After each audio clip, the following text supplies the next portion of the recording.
ಬಿಜಿಲಿ ಶಿವಲಿಂಗ ದರ್ಶನವನ್ನ, ತಂದೆಯ ದರ್ಶನವನ್ನ ನಾವೆಲ್ಲರೂ ಮಾಡಿದ್ವಿ. 7200 ಅತ್ಯಂತ ಎತ್ತರವಾದಂಥ ಶಿಖರ, 7874 ಅಡಿಗಳು ಎತ್ತರವಿರುವಂಥ ಒಂದು ಶಿಖರವನ್ನು ಹತ್ತಿ ನಾವು ಶಿವ ತಂದೆಯನ್ನ ದರ್ಶನವನ್ನು ಮಾಡಿದ್ದೇವೆ. ಈ ಶಿವನ ಬಗ್ಗೆ ಕುಮಾರ್ ಅವರು ಅತ್ಯಂತ ಸುದೀರ್ಘವಾಗಿ ಅಧ್ಯಯನ ಮಾಡಿದ್ದಾರೆ. ಅವರು ಈ ದೇವರ ಬಗ್ಗೆ ಮಾತಾಡ್ತಾರೆ. ಮಾತಾಡಿ ಕುಮಾರ್ ಅವರೇ. ಬಿಜಿಲಿ ಮಹಾಶಿವ ದೇವಸ್ಥಾನಕ್ಕೆ ಈಗ ಎಲ್ಲ ಸ್ನೇಹಿತರು ಭೇಟಿ ನೀಡಿದ್ದೀವಿ.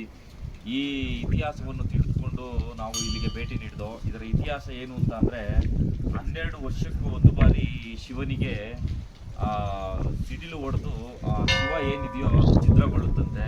ಮತ್ತೆ ಈ ಶಿವ ಎದ್ದಿನಂತೆ ಮತ್ತೆ ಶಿವನ ವಿಗ್ರಹ ಏನಿದೆಯೋ ಅದೇ ರೀತಿ ಆಗುತ್ತಂತೆ. ಇದಕ್ಕೆ ಬೆಣ್ಣೆ ಅಲಂಕಾರ ಪ್ರತಿದಿನವೂ ಕೂಡ ಅಲಂಕರಿಸಿರಲಾಗುತ್ತದೆ. ಮತ್ತು ಅತಿ ಸುಂದರವಾಗಿ ಎಲ್ಲ ಶಿವ ದೇವಸ್ಥಾನಗಳಿಗಿಂತ ಅತಿ ಸುಂದರವಾಗಿ ಕಾಣುತ್ತೆ. ಮತ್ತು ಮಂಜು ಕೂಡಿದ ವಾತಾವರಣದ ಮಧ್ಯೆ ಇರುವಂಥ ಈ ದೇವಸ್ಥಾನವನ್ನು ನೋಡೋದಕ್ಕೆ ನಮ್ಮ ಕಣ್ಣುಗಳಲ್ಲ, ನಮ್ಮ ಮೂರನೇ ಕಣ್ಣು ಭಗವಂತ ಏನಾದರೂ ಅವನಿಗಿದೆಯಲ್ಲ ಕಣ್ಣು ನಮ್ಗೆ ಏನಾರು ಕೊಟ್ಟರೆ ಅದು ಇನ್ನೂ ಸಂತೋಷವಾಗಿ ನೋಡ್ಬೋದು ಅಂತ ನನ್ನ ಭಾವನೆ.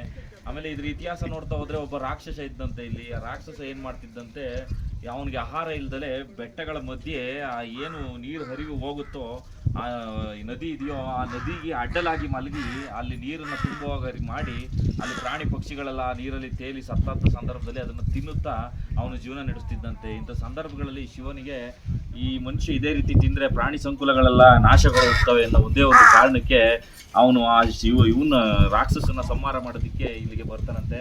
ಆ ರಾಕ್ಷಸನ ಸಂಹಾರ ಮಾಡೋಂಥ ಸನ್ನಿವೇಶಗಳಲ್ಲಿ ಅವನ ಮೇಲೆ ನಿಂತ್ಕೊಂಡಾಗ ಈಶ್ವರ ಅವನು ಕ್ಷಣಕ್ಕೂ ಬೆಳೀತಾ ಹೋಗ್ತಿದ್ದಂತೆ. ಆದ್ರಿಂದ ಅವನನ್ನ ಏನು ಇಂದ್ರ ಅಂತ ಏನಿದ್ದಾನೋ, ಆ ಇಂದ್ರ ತನ್ನದೇ ಆದ ದೇವರು ಇಂದ್ರದೇವ ತನ್ನದೇ ಆದಂಥ ಮಿಂಚಿನಲ್ಲಿ ಸಿಡಿಲಿನಲ್ಲಿ ಹೊಡೆದು ಇವನ್ನ ಸಾಯಿಸಬೇಕಾಗತ್ತ ಪರಿಸ್ಥಿತಿಗಳು ಕಂಡು ಬರುತ್ತೆ.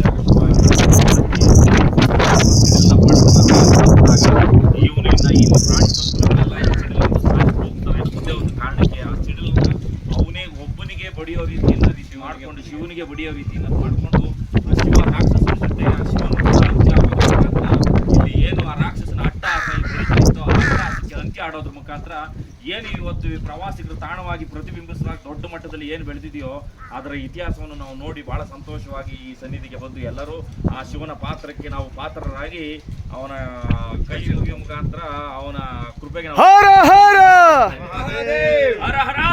ಮಾತಾಡಿ ಜಿದಾನ್ ಸರ್. ಹೇಗಿತ್ತು ಚಾರಣ? ಏನಿಸ್ತು ಶಿವನ ಬಗ್ಗೆ, ತಂದೆಯ ಬಗ್ಗೆ? ತುಂಬ ಚೆನ್ನಾಗಿದೆ. ಶಿವಲಿಂಗ ನೋಡಿ ನನಗೆ ಅನಿಸ್ತು, ಇಂಥ ಒಂದು ಪ್ಲೇಸ್ ಬೆಂಗಳೂರು ನಮ್ಮ ದೇಶದಲ್ಲಿ ಇದೆಯಲ್ಲ, ಯಾವುದೇ ದೇಶಕ್ಕೆ ಕಮ್ಮಿ ಒಂದು ವಾತಾವರಣ ಇಲ್ಲಿದೆ. ಈ ವಾತಾವರಣ ನೋಡಿ ಅದೇ ಕಣ್ತುಂಬಿ ಬಂದಿದೆ. ಅಷ್ಟೇ. ಜೈ ರವಿ ಸರ್, ನಮಗೆ ನಿಮ್ಮ ಚರಣದ ಅಭಿಪ್ರಾಯ ಅಂತ ಕುಮಾರಣ್ಣನವರು ಎಲ್ಲ ವಿಷಯನ ತಿಳಿಸಿಕೊಟ್ಟಿದ್ದಕ್ಕೆ, ನಾವು ತಿಳಿದೇ ಇದ್ದಿದ್ದನ್ನು ತಿಳಿಸಿಕೊಟ್ಟಿದ್ದಕ್ಕೆ ತುಂಬ ಧನ್ಯವಾದಗಳು. ನಮಗೆ ತುಂಬ ಅದ್ಭುತವಾದ ದರ್ಶನವನ್ನು ಮಾಡಿಸಿಕೊಟ್ಟಿದ್ದಾರೆ. ದೇವರ ಆಶೀರ್ವಾದ ಹೀಗೆ ಇರಲಿ ನಮಗೂ. ಓಂ ನಮಃ ಶಿವಾಯ. ಇನ್ನೊಂದು ವಿಚಾರವನ್ನು ಮರೆತಿದ್ದೆ ಸ್ನೇಹಿತರೆ.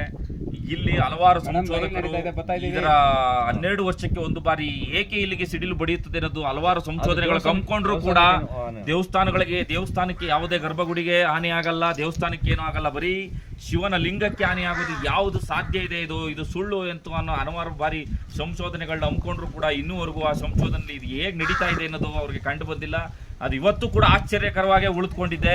ಆ ಮುಖಾಂತರ ಇವತ್ತು ವಿದೇಶದಿಂದ ಎಲ್ಲ ಹಲವಾರು ರಷ್ಯಾದಿಂದ ಆಗ್ಬೋದು, ವಿದೇಶಗಳಿಂದ ಭಕ್ತಾದಿಗಳು ಬಂದು ಈ ದೇವರ ಪ್ರದರ್ಶನ ಪಡಿತಾ ಹೋಗ್ತಾ ಇದ್ದಾರೆ. ಮತ್ತೆ ಇಲ್ಲಿ ಇವತ್ತು ಕೂಡ ಸಂಶೋಧನೆಗಳು ಮಾಡ್ತಾ ಇದ್ದಾರೆ.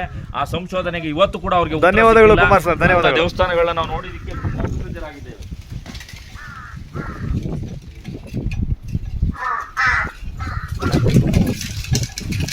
ಓಂ ನಮಃ ಶಿವಾಯ. ಬಿಜಿಲಿ ಮಹಾದೇವ.